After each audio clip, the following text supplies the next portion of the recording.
Today we're going to be taking a look at my Nintendo GameCube collection. We're going to go over all the games, the systems, and everything that I have, and then at the end we're going to pick out a couple games and talk about them more in depth. Let's take a look. I have 4 GameCube systems in my collection, including one that was packed with a Legend of Zelda game. In addition to a bunch of regular controllers and Wavebird controllers that I use to play, I also have a bunch of other accessories that are mostly factory sealed. I'm currently at about 57% of a complete North American GameCube library, as I have 322 games including variants, out of about 562 total. I started this collection in 2014 and I'm really happy with where it's at so far. I'm lucky to have most of the expensive games out of the way.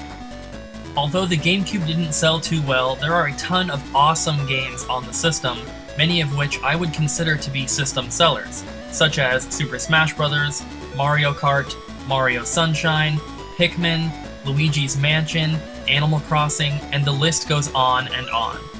There were many popular games on the GameCube that haven't seen new releases in quite some time. Games such as Metroid Prime, Star Fox, Wave Race, 1080 Snowboarding, and F-Zero, just to name a few. One aspect of GameCube collecting that I really like to focus on is going after all the games that came in big cardboard boxes, like the Mario Party 6 and 7 boxes, the Batman Vengeance, or even the Monkey Ball 2-pack. What's great about the GameCube is that there are plenty of high-quality games that can be had for extremely cheap prices, but if you're a collector and you want to go after rare stuff, there's also plenty of expensive games on the system to collect as well. So the first game that I'm going to talk about is Animal Crossing, and this game is actually the reason that in middle school I saved up my money and bought myself my first console, which was the GameCube. And I had systems before that, of course, but the GameCube was the first one that I purchased with my own money, and I bought it because of Animal Crossing. I played it at a friend's house and I got addicted to it, and when I was saving up, as soon as I had 50 bucks, I went and bought the game and then had to start saving up again and waited another month or two until I got the system.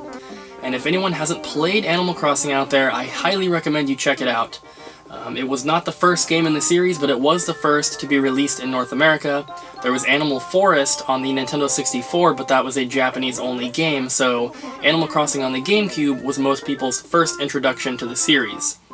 There have since been a few other games released in the series, as well as a couple spin-off games like Happy Home Designer and Amiibo Festival, which both are pretty terrible, but the mainline series of Animal Crossing is amazing. I highly recommend checking any of them out. For anyone who hasn't played Animal Crossing, you are a character who moves into a new town, you're a human, and all the other characters are animals, and you pick out a house, which you end up basically renting almost from Tom Nook, who runs the local store, and you work your way up and you pay off your debt, and every time you do you get to upgrade your house, make it a little bit bigger, and there are other objectives in the game such as catching one of every different type of fish or every different type of bug. There's different paintings to collect, there's fossils you can dig up, and you can donate all this type of stuff to the museum to keep track of everything. You can sell your items to Tom Nook to get money, you can help out your neighbors by doing tasks for them, and there's just a ton of stuff in the game, and each entry into the series that comes out adds a little bit more. And personally, I think the Wii version is probably the best. I'm not much of a handheld gamer, so New Leaf wasn't too exciting for me, but if you haven't played Animal Crossing on the GameCube, I highly recommend checking it out. The next game that I want to talk about is Lost Kingdoms, and this game had a sequel that was also released on the GameCube, both of which are amazing games. I haven't played this one in many years, but it is a game that I had as a kid, and I remember having a ton of fun with it. If you haven't played it, it is sort of an exploration adventure RPG that has a card-based system, and there are monsters that you can collect on these different cards, and then when you're running around in the areas and you're exploring, you will see monsters, and instead of fighting them yourself, you shuffle through your deck and you pick these cards that have your own monsters on them, and you select them, your character will throw the card out, it'll kind of spin and land on the ground, and then the monster will appear out of it and fight your battles for you. I haven't played it in a long time, like I said, so I don't remember all the intricate mechanics of the game, but I do remember that it was a lot of fun, and I would only assume that the second one is better than the first, and I don't think that you need to play the first one in order to play the second one, As far as I remember, there isn't too much of a deep storyline or anything like that, but I spent a lot of time with both of these games, and if I remember correctly, I did beat both of them when I was younger. And if you enjoy RPGs, this one is a little bit of a different take on it. The card system is not, it's not heavily reliant on like a card game, like some of the Pokemon trading card game or like the Yu-Gi-Oh games. It's not really like that. It's more of like an action RPG, and the card element is just something that makes it a little different. It's not like a turn-based fighting system or anything like that. So if you haven't played Lost Kingdoms or Lost Kingdoms 2, definitely check it out. The next game I'm going to be talking about is Skies of Arcadia. And of course, this was a Dreamcast game first, and then was ported to the Gamecube later on. If you haven't played either version, I would highly recommend checking it out. It's another RPG, but this one is more traditional with the turn-based fighting system and leveling up your characters and such. What makes Skies of Arcadia a little different than a lot of other RPGs is the emphasis on exploration, because you play Weiss, who is an air pirate, and you actually get to pilot your airship around in 3D space. So there's a lot of exploration in the game, and the visuals are fantastic, so it's a lot of fun just to fly around and check out new areas, and look for loot and treasure and stuff like that. And the battle system is a lot of fun as well. I highly recommend checking it out. It was one of the best reviewed games on the Dreamcast, although, as we all know, the Dreamcast didn't do too well, so it didn't sell a ton of copies. The Gamecube didn't really do that well either, so both copies are a little pricey, but definitely check them out and go with the Gamecube version if you can. Originally, I was trying to pick out games to talk about that are not extremely popular, more hidden gem type games, because people always talk about Mario Kart and Mario Sunshine and Smash Brothers, but I couldn't leave this one out of the video because it had such an impact on me growing up. This was obviously the second Smash Brothers game in the series, and I did play the first one as well, so when Melee came out, I was extremely excited. I played a ton of this game, and it added a lot of features that the original on the N64 didn't have, which greatly improved the game.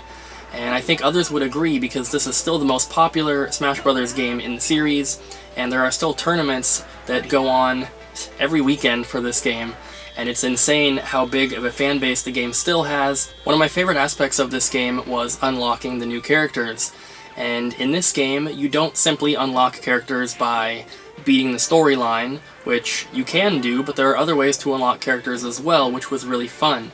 Another part of the game that I enjoyed was the kind of lottery system where you can collect coins and tokens by doing certain things in the game, which you can then put into sort of like a virtual gumball machine, and you can get these little trophies, which are usually characters or items or vehicles from all of Nintendo's past games, which is really, really cool, and it's a lot of fun to try and collect all of them.